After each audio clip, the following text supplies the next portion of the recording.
সীমান্ত পাড়ি দিয়ে চলে গেছে, কিন্তু সরকার এখন সেটা স্বীকার করছে না। কিন্তু এই যে বিএনপির প্রার্থী যে বিষয়টা, এখন উনি কি ওনার দলের থেকে না কোন দিক থেকে যায় না, কিন্তু নিরাপত্তার কথা বলে সরে দাঁড়িয়েছে। রংপুরের জন্য যে উপযুক্ত ডিসি বা এসপি, তাকে কি আপনার চিটাগাংয়ের জন্য সেটা কি প্রযোজ্য হবে? আমাদের লোক তাদের লোক এভাবে হয়ে গেছে প্রশাসনে। দেশের বাইরে থেকে অনেক উস্কানি ছিল যে নির্বাচন আরও পরে হোক। এইরকম খুন খারাপি অবস্থা নির্বাচনের আগে টুকটাক হয়ে থাকে। যারা গুপ্ত হত্যা করতে চায়, যারা আইন শৃঙ্খলার অবনতি ঘটাতে চায়, আন্ডারওয়ার্ল্ড, তারা তো আরও উৎসাহিত হবে। লন্ডনে নির্বাসিত জীবনে যিনি উনি এক ধরনের চ্যালেঞ্জ মোকাবেলা কিন্তু উনি চলেছেন, কিন্তু করেছেন, সেক্ষেত্রে কিন্তু উনি উত্তীর্ণ হয়েছেন। কারণ আপনার কাছে একটি প্রশ্ন করতে চাই, সেই প্রশ্নটা হচ্ছে যে নির্বাচন খুব দোরগোড়ায়, ওসমান হাদির ঘটনা ঘটলো। আমি আইন শৃঙ্খলা পরিস্থিতির ব্যাপার এবং মাঠ প্রশাসন যারা এই নির্বাচনগুলো পরিচালনা করবে, পুলিশ প্রশাসন থেকে একদম উপজেলা নির্বাহী কর্মকর্তা পর্যন্ত ব্যাপক রদবদল করা হয়েছে। কোনো কোনো ক্ষেত্রে অনেকটাই, আমি সচিবালয়ে অনেক উপদেষ্টাকে বলতে শুনেছি, স্বরাষ্ট্র উপদেষ্টা তো প্রায় প্রত্যেক দিনই বলেছেন যে লটারির মাধ্যমে একটা হাস্যকর পদ্ধতিতে এই রদবদলগুলো করা হয়েছে।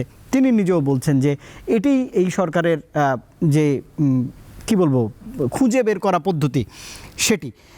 এমন বাস্তবতায় দেশের এই মুহূর্তে আইন শৃঙ্খলা পরিস্থিতির অবনতি দৃশ্যমান, সেটি ওভারকাম করে নির্বাচন করাটা কতটা চ্যালেঞ্জের? অবশ্যই চ্যালেঞ্জের, শুধু চ্যালেঞ্জ না, চ্যালেঞ্জের থেকে যদি অন্য কোনো শব্দ থাকে সেটাই সরকারের সামনে সেই বিষয়টা রয়ে গেছে। আপনি একটা জিনিস খেয়াল করে দেখবেন যে ওসমান হাদির যে মূল অভিযুক্ত যে ব্যক্তি, হ্যাঁ, সে কিন্তু পত্রপত্রিকা মিডিয়ার খবর বেরিয়েছে যে সে সীমান্ত পাড়ি দিয়ে চলে গেছে, কিন্তু সরকার এখন সেটা স্বীকার করছে না। কিন্তু যাদেরকে ধরা হচ্ছে, মোটর সাইকেলের যে বিক্রেতা তাকে ধরা হচ্ছে, তার বাবাকে ধরা হচ্ছে, তার স্ত্রীকে ধরা হচ্ছে, তার বান্ধবীকে ধরা হচ্ছে, বোনকে ধরা হচ্ছে, কিন্তু মূল আসামি যে সে কিন্তু ধরাছোঁয়ার বাইরে এখন পর্যন্ত। ঘটনা ঘটেছে কবে, আর এখন পর্যন্ত সে ধরাছোঁয়ার বাইরে। এই একটা বিষয় গেল। আর এই যে বিএনপির প্রার্থী যে বিষয়টা, এখন উনি কি ওনার দলের থেকে না কোন দিক থেকে যায় না, কিন্তু নিরাপত্তার কথা বলে সরে দাঁড়িয়েছেন। এটা কিন্তু একটা মানে নির্বাচনের তফসিল ঘোষণার পরদিনই খোদ রাজধানীর বুকে একজন সম্ভাব্য প্রার্থীর গুলিবিদ্ধ হওয়া মানে কি, উনি এক ধরনের জীবন মৃত্যুর সন্দিগ্ধ, সংকটাপন্ন অবস্থা। এটা কিন্তু নজিরবিহীন ঘটনা। তফসিল ঘোষণার পরদিনই একজন প্রার্থী এবং প্রার্থী এসে উনি ওই 24-এর যে আন্দোলন, গণঅভ্যুত্থান, সেই আন্দোলনে উনি একজন বড় ধরনের ভূমিকা রেখেছেন। এটি একটা ঘটনা। আর আইন শৃঙ্খলা যদি বলেন যে এটা বলেন যে লটারি পদ্ধতিতে, এটা তো একটা হাস্যস্কর বিষয়। কারণ আপনার আপনার লটারি দিলেন যে কুড়িগ্রাম যে মানে নীলফামারীর জন্য বা রংপুরের জন্য যে উপযুক্ত ডিসি বা এসপি, তাকে কি আপনার চিটাগাংয়ের জন্য সেটা কি প্রযোজ্য হবে? সেটা তো প্রযোজ্য হবে না, তাই না? এই বিষয়গুলো আছে। আর দলের ভিতরে যেটা হচ্ছে যে প্রশাসনের যে অভিযোগটা প্রথম থেকে ছিল যে সরকার নিয়ন্ত্রণ প্রতিষ্ঠা করতে পারেনি, কিন্তু অন্তর্বর্তী সরকার, সেখানে প্রধান দুই দল বিএনপি এবং জামাত ইসলাম, মনা যারা, হ্যাঁ, আমলাতন্ত্র তো এক ধরনের দলের ইয়েতে পরিণত হয়েছে। বিশেষ করে গত 15 বছর আগেও ছিল, কিন্তু 15 বছর একেবারে একটা দলীয়ভাবে এটাকে ব্যবহার করা হয়েছে। হ্যাঁ, আমাদের লোক তাদের লোক এভাবে হয়ে গেছে প্রশাসন, এখন হয়ে গেছে। যখন যে আসে ক্ষমতায় সে তাকে সেভাবে তৈরি করে। যেহেতু টানা 15 বছর ছিল, সেই হিসেবে তারা এটাকে একেবারেই মানে কর্তৃত্বটা প্রতিষ্ঠিত করছে। এখন সেখানে নিরপেক্ষতা কতটুকু হবে এক বিষয়। আর পুলিশ যেটা ছিল প্রথম দিকে, এটাও ঠিক যে পুলিশকে যেভাবে যে আন্দোলন যেভাবে হয়েছিল, পুলিশের প্রতি মানুষের যে ক্ষোভ ছিল, থানা লুট হয়েছে, ফাঁড়ি লুট হয়েছে, সেটা থেকে ফিরে আসাটা খুব কঠিন ছিল। কিন্তু ফিরে আসার পরেও যে সময়টা গেল, এখন তো প্রায় আপনার 14-15 মাস চলছে, এই সময়ের ভিতরে কিন্তু উচিত ছিল বা প্রয়োজন ছিল আইন শৃঙ্খলা পূর্ণ কর্তৃত্ব বা নিয়ন্ত্রণ প্রতিষ্ঠা করা, কিন্তু সেটা করতে পারেনি সরকার। কারণ সরকারের ভিতরে নির্বাচন নিয়ে কিন্তু একটা মানে দোদুল্যমানতা, মানে কি, মানে যেটা ঘোষণা করা হয়েছিল ডিসেম্বর থেকে জুন পর্যন্ত নির্বাচন হবে, সেটা খুব ওয়াইজ হতো, খুব ভালো হতো যে নির্বাচনটা নভেম্বর বা ডিসেম্বরের ভিতরে সেইভাবে যদি একটা মানে পরিকল্পনা করা হতো, সেইভাবে যদি একটা রোড ম্যাপ করা হতো যে আমরা নভেম্বর থেকে ডিসেম্বরের মধ্যে নির্বাচনটা শেষ করে ফেলবো, তাহলে সরকার সে অগ্রাধিকার থাকতো। সরকার সেটা করেননি।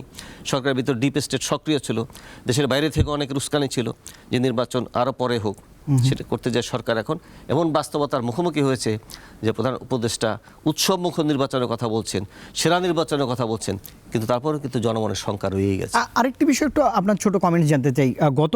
গত পরশুদিন সিইসি মাননীয় প্রধান নির্বাচন কমিশন তিনি বলেছেন যে এইরকম খুন খারাপি অবস্থা নির্বাচনের আগে টুকটাক হয়ে থাকে, এমন একটি মন্তব্যও তিনি করেছেন। তিনিই তো নির্বাচনটা পরিচালনা করবেন, তিনি অনেকটা কনফিডেন্স দেখাচ্ছেন এই পরিস্থিতির মধ্যেও।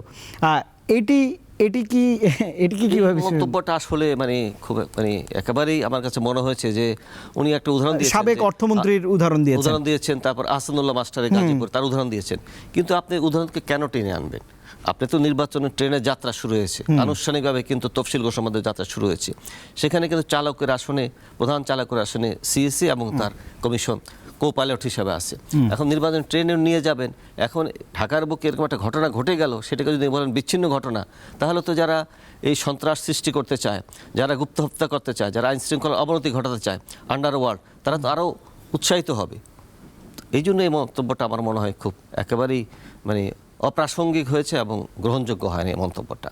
ওনার তো বরং উচিত ছিল যে এই ক্ষেত্রে শক্ত একটা মন্তব্য করা, যেটাকে যে কোনোভাবে এগুলো রোধ করতে হবে, সেটা উনি করেননি। তো সব মিলিয়ে কিন্তু এক ধরনের ধোঁয়াশা অনিশ্চয়তা সবাই প্রত্যাশা করে, কিন্তু রয়েই গেছে, কিন্তু উদ্বেগ উৎকণ্ঠা কিন্তু রয়েই গেছে, বিশেষ করে আইন শৃঙ্খলা পরিস্থিতি এটা। এবং জানি না কেন উনি এই যে ক্যাবিনেট যেটা করা হয়েছিল এতদিনে, স্বরাষ্ট্র উপদেষ্টাকে নিয়ে কিন্তু অনেক ধরনের প্রশ্ন রয়ে গেছে, অনেক উপদেষ্টার ব্যাপারে রয়েছে, কিন্তু এটা তো সবচেয়ে ভাইটাল, ইলেকশনের জন্য সবচেয়ে গুরুত্বপূর্ণ মানে মন্ত্রণালয় হচ্ছে স্বরাষ্ট্র মন্ত্রণালয় আইন শৃঙ্খলার ক্ষেত্রে। সেক্ষেত্রে কিন্তু এখানে কোনো অনেক বলার পরেও, অনেক অভিযোগ ওঠার পরেও কিন্তু এই ক্ষেত্রে কোনো রদবদল করা হয়নি। কেন উনি করেননি এটা সেটা উনি বলতে পারবেন। এখন পর্যন্ত কৃষির মতো একটা গুরুত্বপূর্ণ মন্ত্রণালয় কিন্তু ওনাকে দিয়ে রাখা হয়েছে একই সাথে, একই সঙ্গে। এবং একই সঙ্গে এই নিরাপত্তা জনিত যে ব্যাপারগুলো, এগুলো যত দিন যাবে তত তো আরো বলতে চাই, যেমন তারেক রহমানের প্রসঙ্গে আপনি বললেন, তো এই বিষয়ে আমি আর বিস্তারিত কিছু বলবো না, শুধু একটু বলবো যে তারেক রহমান ধরেন লন্ডনে নির্বাসিত জীবনে উনি এক ধরনের চ্যালেঞ্জ মোকাবেলা কিন্তু উনি চলেছেন, কিন্তু করেছেন, সেক্ষেত্রে কিন্তু উনি উত্তীর্ণ হয়েছেন, দলের ঐক্য কিন্তু ধরে রেখেছেন। 24 সালে কিন্তু দল ভাঙার জন্য সরকার এবং সরকারি গোয়েন্দা সংস্থা চেষ্টা করতে পারেনি, কিন্তু এখন যে ফিরে আসছেন ওনাকে অনেকগুলো চ্যালেঞ্জ মোকাবেলা করতে, তার ভিতরে কিন্তু উনি নিজেও, ওনার দলও কিন্তু ওনার নিরাপত্তা নিয়ে এক ধরনের শঙ্কার মধ্যে আছে, যার জন্য তারা বিশেষ নিরাপত্তা, সংবাদপত্রে দেখেছি যে বুলেট প্রুফ গাড়ি, স্বরাষ্ট্র উপদেষ্টা বারবারই বলছেন যে তিনি যে মানে সেই মানেরই নিরাপত্তা হয়তো তিনি পাবেন। এই বিষয়টা কিন্তু ঝুঁকি রয়েই গেছে।